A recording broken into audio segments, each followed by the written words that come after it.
स्वाति। तो चलिए रुक करते हैं आज की ताजा खबरों की ओर। जबलपुर के रांझी इलाके में नगर निगम के खिलाफ ठेका सफाई कर्मियों ने गुरुवार सुबह मोर्चा खोल दिया। नाराज सफाई कर्मियों ने मस्ताना चौक से लेकर दर्शन सिंह तिराहा तक सड़कों पर कचरा फैलाकर विरोध दर्ज कराया। प्रदर्शन की वजह है बीते 4 महीने से वेतन नहीं मिलना। कर्मचारियों का कहना है कि घर में राशन नहीं है, बच्चों की स्कूल फीस नहीं भर पा रहे और बिजली कनेक्शन तक कट चुका है। 4 महीने से सिर्फ आश्वासन मिल रहा है, काम करवा रहे हैं, पैसे नहीं दे रहे। मौके पर पहुंची मुख्य स्वास्थ्य अधिकारी अंकिता बर्मन और MIC सदस्य दामोदर सोनी ने मंगलवार तक वेतन दिलाने का आश्वासन दिया, जिसके बाद प्रदर्शन फिलहाल समाप्त कर दिया गया है। कर्मियों ने चेतावनी दी है कि तय समय तक वेतन नहीं मिला तो निगम में तालाबंदी की जाएगी। आज बर्फानी से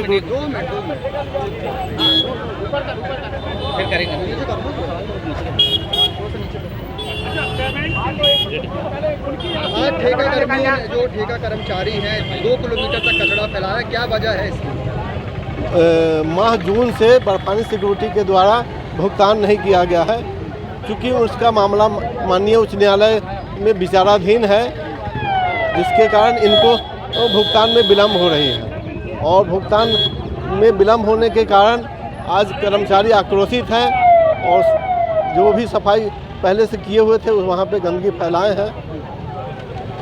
ये जो इनका भुगतान है, क्या विकल्प खोजा है नगर निगम ने अभी तक? अभी माननीय MIC महोदय और हमारे सहायक आयुक्त महोदय ने आश्वासन दिया है कि हम पूरा प्रयास करें कि मंगलवार तक इनकी भुगतान की कोई न कोई समस्या का समाधान हो जाए, और हम भरसक प्रयास करें कि इनको हर हाल में मंगलवार तक भुगतान हो जाए, ताकि साफ सफाई व्यवस्था प्रभावित नहीं हो पाए। क्योंकि आमजन के स्वास्थ्य से जुड़ा हुआ मुद्दा है और बिल्कुल सड़क में गंदगी फैली हुई है। बिल्कुल, और कर्मचारी भी आश्वस्त हो गए हैं। मंगलवार तक के लिए उन्होंने सहमति दे। में जो गंदगी है वो सड़कों में फैली है अभी, वो कौन साफ करेगा? यही लोग अभी जो उनके बर्फानी सिक्योरिटी के कर्मचारी हैं वही लोग सहमत हो गए हैं, वही लोग अभी काम करेंगे। मंगलवार तक इनकी भुगतान की सहमति बन रही है। नाम आपका? अनिल कुमार मिश्रा, मुख्य स्वास्थ्य निरीक्षक, संभाग क्रमांक 10, नगर निगम जबलपुर।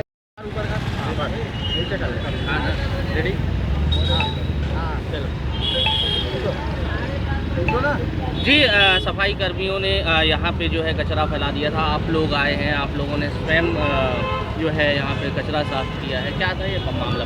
निश्चित तौर पर पिछले 4 महीने से सफाई कर्मचारी जो हमारे ठेके वाले हैं वो परेशानी में थे, परंतु कहीं ना कहीं माननीय विधायक श्री अशोक किशोर दास रोहाणी जी, माननीय हमारे जगत बहादुर सिंह अन्नू महापौर जी, हमारे नगर निगम अध्यक्ष, सभी इस बात को चिंता को लेकर कर रहे थे। ये सार्वजनिक कहने में कोई झिझक नहीं है कि एक जो ठेकेदार बर्फानी कंपनी है जो उसको ठेका मिला था, कहीं ना कहीं उसकी रेपुटेशन अच्छी नहीं थी। उसके कारण हमारे पूरे भाई बहन परेशान हो रहे थे। हम लोग स्वयं, अगर हमारे वार्ड में सफाई नहीं हो रही तो जनता हम लोगों को भी परेशान करती है, तो हम सबकी ये परेशानी थी। पिछले 3 माह से लगातार कोर्ट में इस बात की लड़ाई चल रही थी। कोर्ट माननीय न्यायालय, उच्च न्यायालय ने कल ही के दिन एक फैसला सुनाया कि बैठ कर सेटलमेंट करना है। आज और कल में सारी बातें हो जाएंगी। हमारी जो बहनें, हमारे जो भाई स्वच्छता के हमारे जो हैं, उनको बहुत जल्द मंगलवार तक इनकी पेमेंट भी हम करेंगे और आने वाले समय पर ऐसी कोई इनको परेशानी ना हो, इस बात की चिंता भी हम सब मिलकर करेंगे। सफाई कर्मियों को आपने लिखित में भी दिया है? बिल्कुल दिया है, क्योंकि वो काम होगा।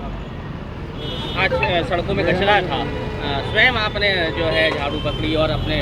अच्छा, एक बात बताओ, अगर साल भर ये बहनें काम करती हैं और एक दिन हम लोग ने साथ में कर लिया तो क्या बुरा हुआ? कुछ तो मोदी जी खुद झाड़ू उठाते हैं। भोपाल में प्रधानमंत्री नरेंद्र दामोदर दास मोदी के आह्वान पर स्वदेशी अपनाओ अभियान ने रफ्तार पकड़ ली है। भोपाल किराना व्यापारी महासंघ ने इस मुहिम को समर्थन देते हुए शहर की 1000 से अधिक दुकानों पर स्वदेशी ही खरीदेंगे, स्वदेशी ही बेचेंगे के पोस्टर लगाए हैं। किराना व्यापारी महासंघ के महामंत्री विवेक साहू ने बताया कि हाल ही में मध्य प्रदेश के धार जिले में आयोजित एक कार्यक्रम में प्रधानमंत्री ने व्यापारियों से आग्रह किया कि वे स्वदेशी उत्पादों को प्राथमिकता दें, न सिर्फ बेचने में बल्कि खरीदने में भी।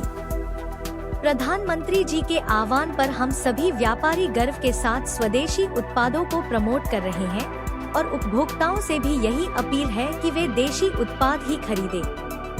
भोपाल में यह अभियान स्वदेशी ब्रांडों को बढ़ावा देने की दिशा में एक सशक्त कदम माना जा रहा है। प्रधानमंत्री मोदी ने अपील की थी कि स्वदेशी अपनाओ का पोस्टर लगाइए। आज क्या किया आप लोगों ने, क्या मुहिम?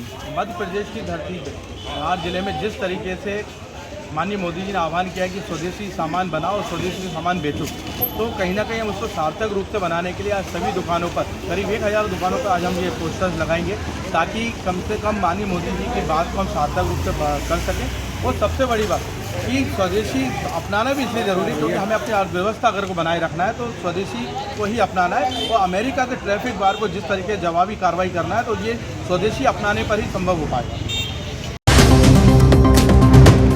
उज्जैन के महाकाल मंदिर परिसर में अवैध कब्जों को लेकर हाई कोर्ट ने बड़ा निर्देश जारी किया है। मंदिर परिसर में स्थित 19 छोटे छोटे मंदिरों पर अवैध कब्जे की शिकायत पर सुनवाई करते हुए हाई कोर्ट ने महाकाल मंदिर समिति के अध्यक्ष व उज्जैन कलेक्टर को 3 माह में कार्रवाई कर जवाब देने के आदेश दिए हैं। दरअसल याचिकाकर्ता सारिका गुरु पति जयराज चौबे ने आरोप लगाया है कि इन 19 मंदिरों पर एक ही व्यक्ति का कब्जा है और वह नियमों की अनदेखी करते हुए गैर नियुक्त लोगों से पूजन पाठ करवा रहा है, जो महाकाल मंदिर समिति एक्ट का उल्लंघन है। उन्होंने 20 जनवरी 2024, 5 फरवरी और 15 मार्च 2025 को संबंधित अधिकारियों को लिखित शिकायत दी थी। कार्रवाई न होने पर उन्होंने 19 मई 2025 को हाई कोर्ट इंदौर में याचिका लगाई, जिस पर कोर्ट ने 1 सितंबर को आदेश जारी किया। महाकालेश्वर मंदिर परिसर के अंदर 19 मंदिर है, जिसके अंदर एक बाहरी व्यक्ति है भरत जोशी, जिसने 19 मंदिरों पर कब्जा कर रखा है, अवैध रूप से कब्जा कर रखा है, जिसके संबंध में हमने प्रशासक महोदय को, कलेक्टर महोदय को और संभाग आयुक्त महोदय को कई शिकायत की गई, लेकिन भरत जोशी के दबाव में आकर के किसी भी अधिकारी द्वारा कोई कार्रवाई नहीं करने से असंतुष्ट होकर हमारे द्वारा एक याचिका माननीय उच्च न्यायालय में प्रस्तुत की गई, जिसको माननीय उच्च न्यायालय ने गंभीरता से लेते हुए 15/3/25 के हमारी जो शिकायत थी उस पर कार्रवाई करने का माननीय कलेक्टर महोदय को आदेशित किया गया है कि 3 माह में 15/3/25 के आवेदन पर कार्रवाई करके हमें अवगत कराया जाए। दूसरी बात, महाकाल मंदिर अधिनियम 1982 से आज तक एक भी पुजारी, पुरोहित, कर्मचारी की नियुक्ति, विज्ञप्ति, योग्यता, पटवाई रिपोर्ट, साक्षात्कार, पुलिस वेरिफिकेशन के आधार पर नहीं की गई है। इसका मतलब ये है कि महाकाल मंदिर अधिनियम 1982 से आज तक मंदिर के अंदर सारे पुजारी पद, कर्मचारी पद, पुरोहित पद रिक्त है। मध्य प्रदेश के मुख्यमंत्री डॉक्टर मोहन यादव आज जबलपुर दौरे पर पहुंचे। सबसे पहले वे राजा शंकर शाह और रघुनाथ शाह के बलिदान स्थल पहुंचे, जहां उन्होंने माल्यार्पण कर श्रद्धांजलि अर्पित की। इस दौरान मुख्यमंत्री ने कहा कि जन्म और मृत्यु एक बार होती है, लेकिन जो मौत जन्म को सार्थक बना दे वह बलिदान कहलाती है। उन्होंने बताया कि अंग्रेजों ने पिता पुत्र के सामने 3 शर्तें रखी, जिन्हें ठुकराने के बाद दोनों को तोप से उड़ा दिया गया। इसके बाद मुख्यमंत्री संग्रहालय पहुंचे और प्रतिमा पर पुष्प अर्पित किए। मुख्यमंत्री डॉक्टर यादव रानी दुर्गावती चिकित्सालय भी पहुंचे, जहां उन्होंने मंत्री राकेश सिंह व अन्य विधायकों के साथ श्रमदान किया। उन्होंने बताया कि सेवा पखवाड़े के अंतर्गत अस्पतालों में स्वच्छता अभियान चलाया जा रहा है, ताकि प्रधानमंत्री नरेंद्र मोदी के जन्मदिन से गांधी जयंती तक अस्पताल स्वच्छ और सेवाभावी बने।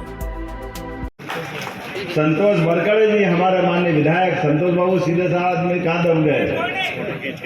ये आज का दिन 168 साल पहले जो रिकॉर्ड बने पढ़ में रोम रोम में अपनी देशभक्ति की मिसाल, अपनी भारत के प्रति श्रद्धा, समाज के प्रति जागरूकता, और ऐसे समय में राजा शंकर शाह, उनके पुत्र कुंवर रघुनाथ शाह, दोनों ने अपने बलबूते पर रानी दुर्गा में रखते हुए अपने इस देश के अंदर अंग्रेजों के खिलाफ जिस प्रकार से गीतों की रचना करते हुए अपने सीमित संसाधन के बावजूद भी उस समय की, आज तो अंग्रेज और इंग्लैंड छोटा सा देश है, लेकिन वो दौर तो ऐसा था जब दुनिया में एक ही ताकत जानते थे लोग, अंग्रेज। लेकिन ऐसे अंग्रेजों के सामने सीना ठोक करके अगर कोई ने अपने जंगल,